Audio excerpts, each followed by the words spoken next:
So we need to keep going hard. We need to do this shit. Stop posting dumbass shit about your selfies and about what you're drinking today and the new purse you bought, because none of that matters. We need to burn it all down so we can bring true justice to all the indigenous and black and brown lives that are continuously being raped and murdered and going missing and put in cages.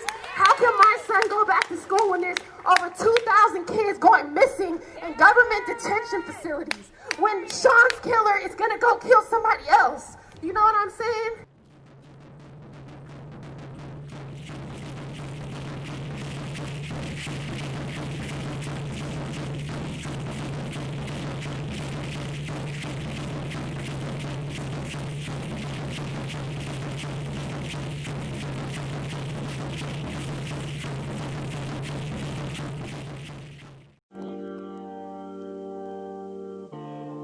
So Toucan Day comes from Sean Monterrosa's nickname in some of his circles. So he was really into the arts. He was really into graffiti and the aesthetic traditions of graffiti.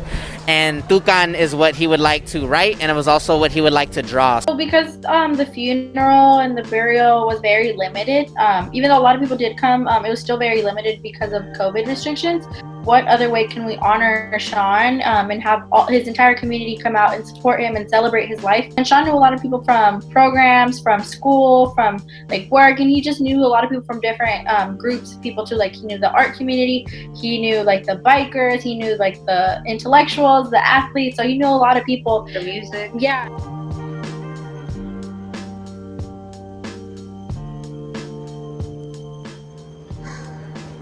It hurts, you know, my only brother that I have is gone, my only blood, but you know what, I gained so many, and I see so many out here who've been showing out since day one, reposting things since day one, and you know, it all shows, and I really know who was Sean's real friend. So to this day, we don't know who he was with, who left him. They were as cowardly as the police, because anyone who knew my brother knew that he would never leave anyone behind. That's just the type of person he was. He would rather, you know, okay, we're both going down, or whatever the scenario might be. We just want transparency, not like just from the police department as well, But also Sean's from case. the people. Yeah, but also from the people that even left my brother. We still, like I said, we don't even know why he even went to Vallejo that night. It was shelter in place. You had to be home.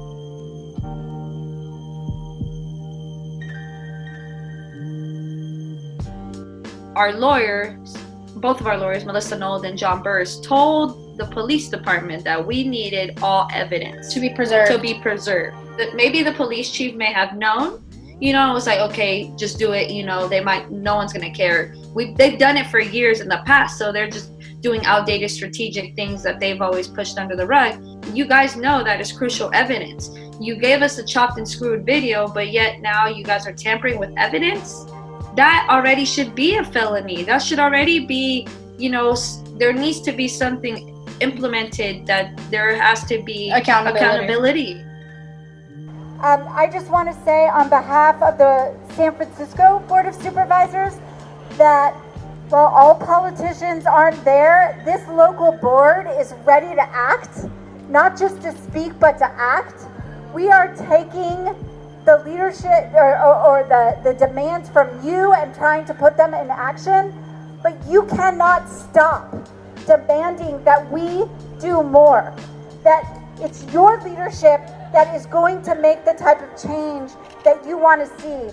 And when we, in whether it's City Hall in San Francisco, whether it's the state capitol in Sacramento, or whether it's that White House we're going to take back, social justice and radical change only happens from the streets.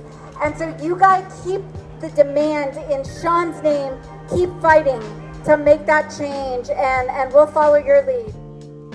Well, the people that we have been talking to that even work for the city has been Hillary Ronan, Chase. We've had a meeting with Chesa already. Jackie Fielder. And Jackie Fielder, and we those are the three people that have been supporting us since it's happened. But and in terms of like Newsom or London Breed or like Nothing. Becerra, everyone's been silent. They're worried about the pandemic and the virus, but police are a virus as well, and they need to be eradicated too. We might not get justice today or tomorrow, but we're on our way. You know, within the last month, since my brother was murdered, we got the Solano DA to recuse herself and step down. We also became the first family in 5 years to watch the footage of my brother's death with legal representation. That should be a given. Everyone has a right to an attorney.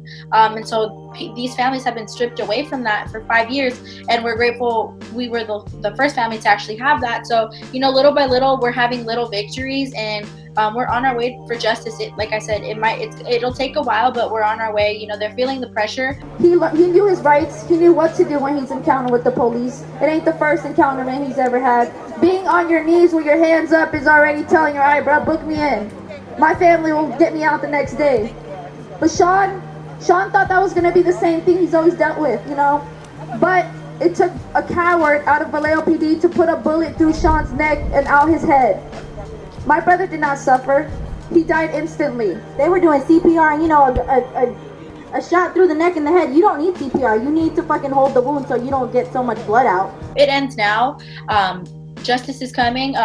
It might be a while, but I'll be damned if I don't see change and justice in my lifetime, because Michelle and I are doing everything we can. You know, we never went back to our own jobs. This is our job now, and not that it's a bad thing, but I'd rather be doing this than working for anyone else. So this is our job, and we're doing it. We're pushing ourselves and doing everything we can every day for our brother, just like Sean would do for us. So. Mm-hmm.